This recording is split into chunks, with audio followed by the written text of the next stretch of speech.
Hello everyone, I'm Meteorologist Charlie Ironmonger. Thank you so much for joining me today for your 11 a.m. news and weather update from the First Alert Desk.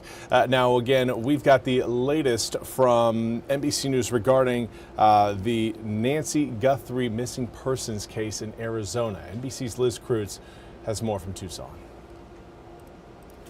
Just hours after these chilling images were released by the FBI, obtained from a Nest camera of an armed person wearing a mask and gloves outside Nancy Guthrie's home, last night officials detaining a man in connection with the case, but then releasing him, according to the New York Times. Pima County Sheriff's Office saying they questioned someone after a traffic stop and searched a house in nearby Rio Rico. This man, Carlos Palazuelos, saying he was stopped while working his delivery job. They put me in the cop car. You gotta wait. And then let go hours later. I hope they get the suspect, because I'm not it.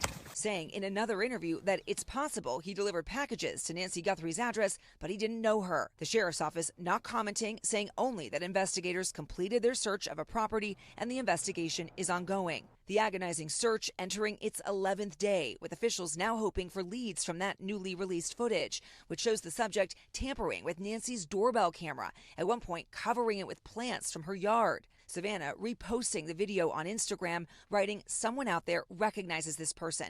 We believe she is still out there. Bring her home." While none of the images clearly show the person's face, in some you can see what appears to be facial hair around the person's mouth, and in these, distinctively shaped eyebrows showing through the eye holes of the mask.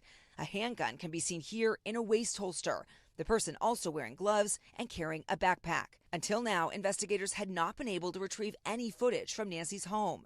Between the data getting to the server and the camera, there's stops in between, and there's going to be pieces of that data possibly that could be recovered. FBI Director Kash Patel saying last night the agency had to work with private companies to get the footage. We were able to execute lawful searches and go to these private sector companies and expedite results, and then go into their systems and actually excavate material that people would think would normally be deleted and no one would look for. Patel also saying authorities were looking at persons of interest in the Tucson area. And I do believe we are looking at people who, as we say, are persons of interest. And again, that was Liz Kreutz reporting. We now want to turn to a story out of Kinston, where a woman is now behind bars due to the fact police say she was driving a stolen vehicle. Officers say they received information yesterday about a vehicle reported stolen out of Virginia. Now, officers located the vehicle and initiated a traffic stop on North Heritage Street near Capitola Avenue. Officers say the driver, 34-year-old Jesse Flores, was arrested. Flores was wanted out of Virginia for larceny of a vehicle. Officers in Kinston charged her with possession of a stolen motor vehicle. Flores is currently being held in the Lenoir County Jail without bond. And now for your weather forecast. It is a wet day out there right now, but later on today the rain showers will depart, leaving us again with a few hours of sunshine coming up later on today. It's not going to be a lot, but it'll be some. Right now, we're actually kind of seeing the back edge of some of these rain showers. They're not all going to be done once this band moves off the coast, but if we take our attention a little bit further off to the west, you can see, again, we are still tracking some spotty showers out of the triad moving into the triangle.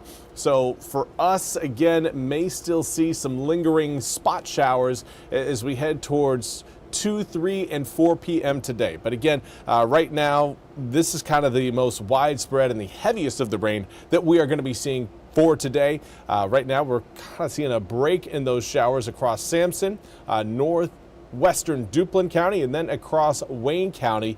Seeing a little bit of a break there in those raindrops around the Albemarle and Pamlico Sounds, and of course, Washington, Terrell, Dare, and Hyde counties, and Beaufort County as well. Not seeing again that back line yet, but we are still going to be experiencing about maybe a quarter to a half an inch of rain out of the system throughout eastern North Carolina when all is said and done. This is a view through our Belhaven camera, and lo and behold, what do you know? Rain showers coming down. We've got drops on the lens. It's not going to be a ton of rain today, but everybody is going to be getting wet. As far as the air temperatures go, we've actually cooled off since our last check. going from the low 60s to more of the upper 50s. We are still hanging on to 60 degrees in Williamson, 61 in Edenton, along with the Hosky. In fact, Stumpy Point also sitting at 60 degrees. 62 is the hot spot right now across eastern North Carolina. That's being recorded in Rocky Mount. The rest of eastern North Carolina in the 50s. And northwesterly winds will continue to try to cool us down as we head through the rest of the day. Here's kind of a look at where air temperatures are going to be as we head into the afternoon. We may see a warming bump as we head into the afternoon due to the increased sunshine, but air temperatures are likely only going to increase by a handful of degrees, maybe 3, 4, 5 degrees tops, and well, that only puts us again back into the low 60s. But sunshine later on today is certainly going to be nice.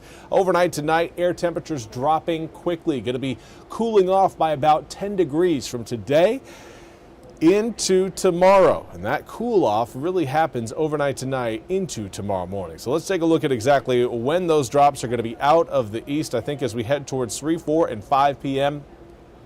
most inland areas again are going to be wrapping up the rain showers. Those of you watching along the Crystal Coast and down across even portions of Pender and even Sampson counties, you guys may end up seeing those rain showers linger just a little bit longer.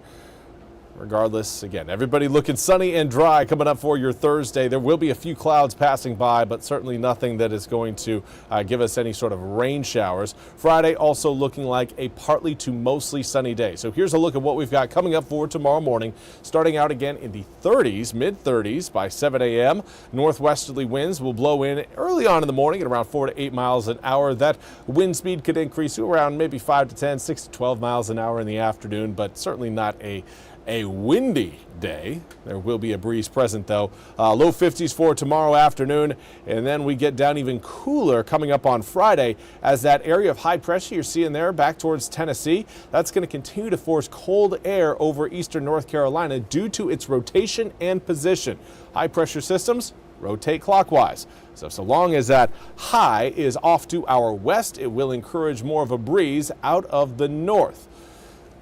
That means cooler air is on the way, but that high is going to move across South Carolina and down off the coast. That will bring about, again, another push of cold air coming in from the north, but that high is going to be weakening as that happens, and that will set us up for a little bit of a warming trend from Friday into Saturday. 48 degrees on Friday turns to 58 degrees on Saturday. 57 showing up on Sunday. Now, of course, the big story over the weekend, not just Valentine's Day, that obviously make sure you do something special for your significant other, but Sunday is going to be a wet day for sure. So again, plan on gray, gloomy conditions as we wrap up the weekend. May see again a few drops trying to show up late Saturday evening into Saturday night, but the rain showers at this point look like they are going to want to continue as we head into Monday morning, mostly due to, again, just a lingering system near the coast. After that, we are warming up. Mid-60s on Tuesday, low 70s by the time we reach next Wednesday. Well, that's all we have time for today's 11 a.m. news and weather update from the First Alert Desk. I want to thank you all so much for joining me. We'll be back with more news and weather coming up at the top of the hour. Until then, have a fantastic rest of your Wednesday.